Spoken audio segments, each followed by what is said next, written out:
Hi, concluding now Cubs and Culture for January 18th, 2018.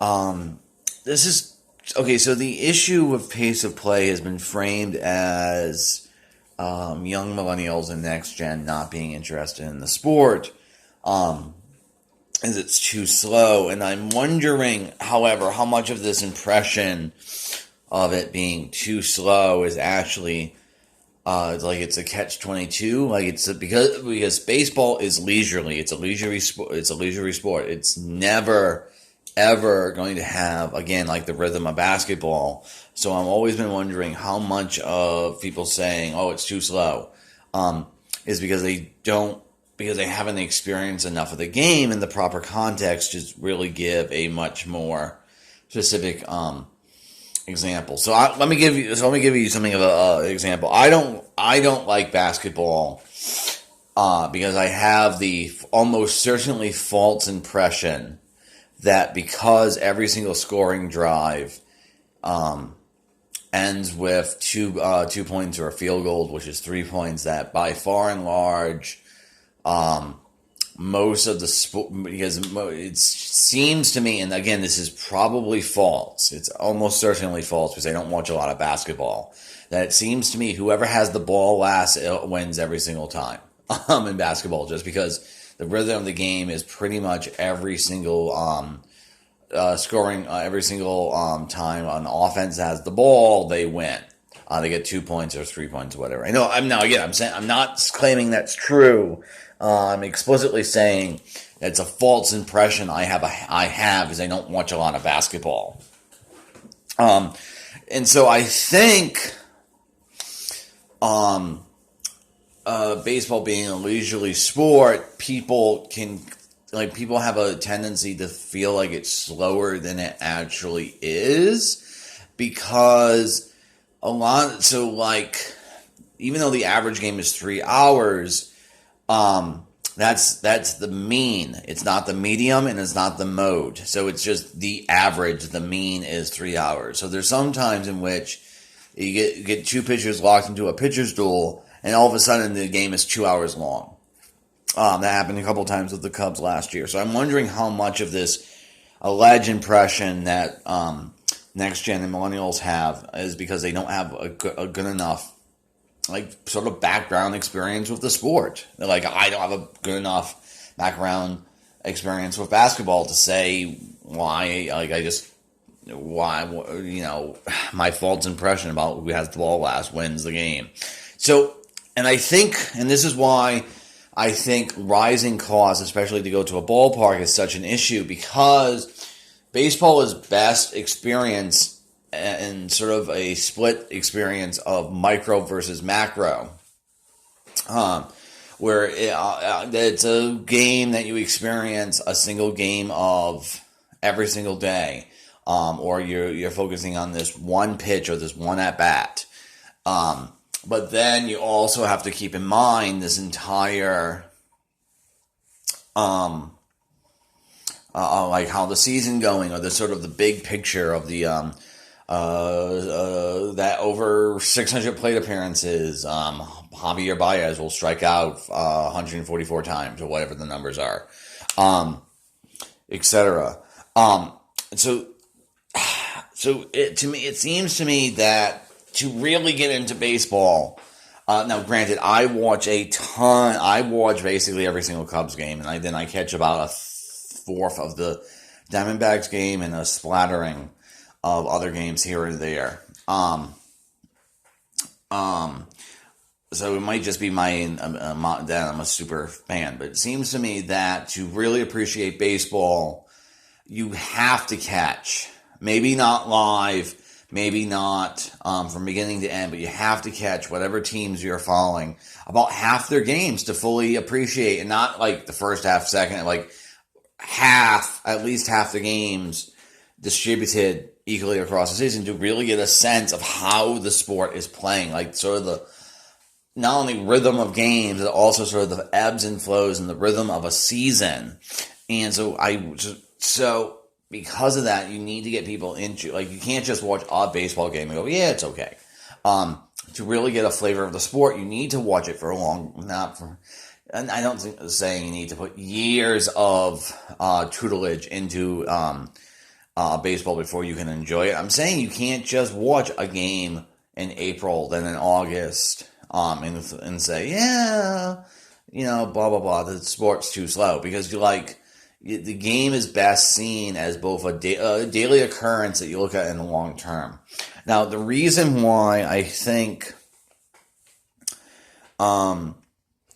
rising park courses are such an issue is, for whatever reason, and I don't fully understand why, and I'll talk about this in a moment, about shooting stuff on TV.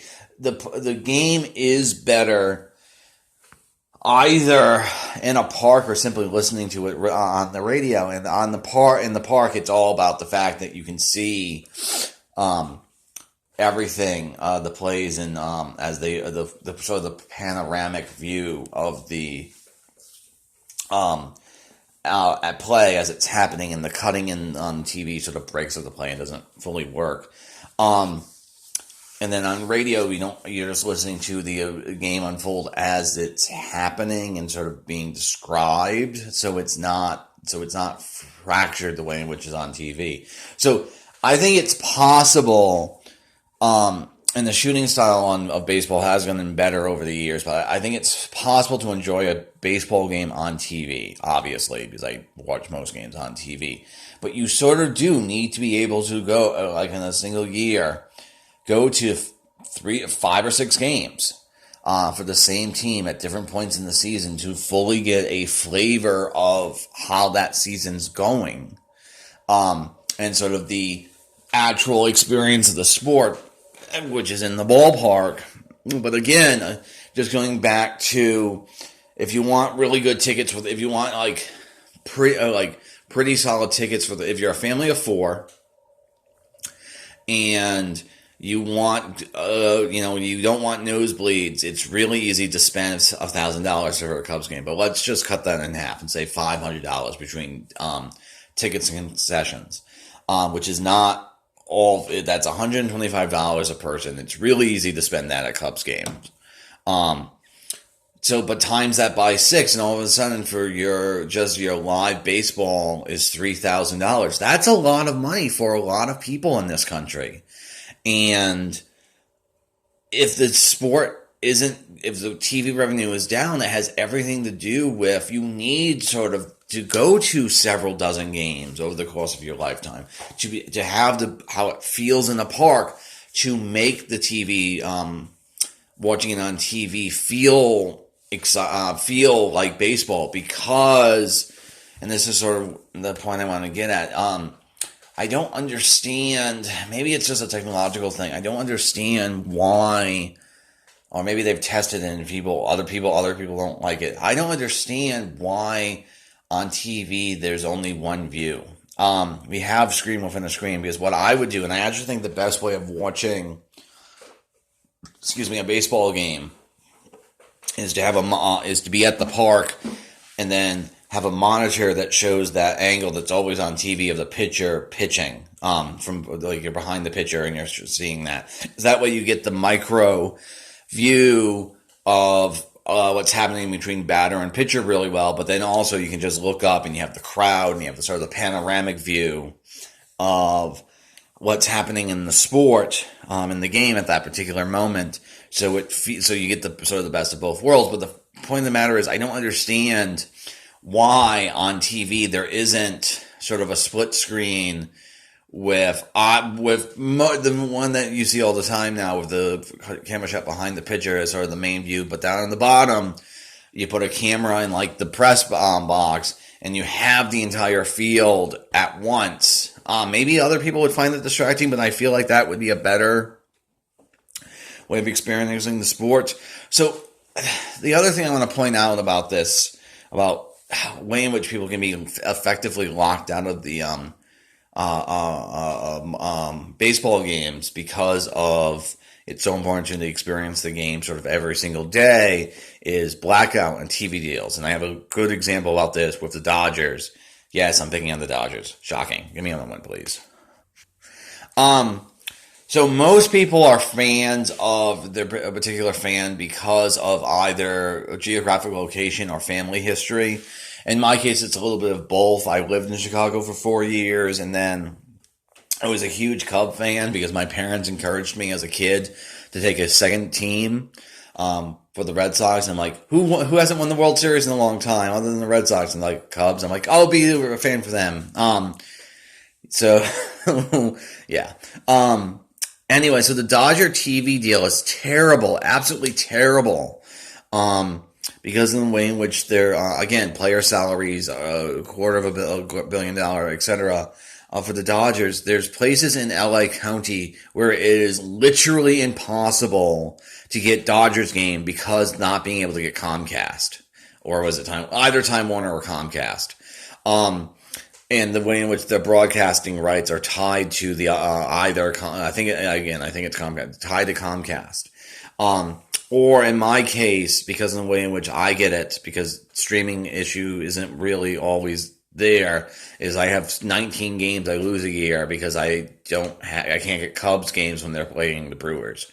So there's a lot of like economic barriers to millennials and next gens enjoying the sport. Okay, I feel like I'm rambling and I'm in almost time up. So this will be it for today. Cubs and culture out. Culture tomorrow. See ya.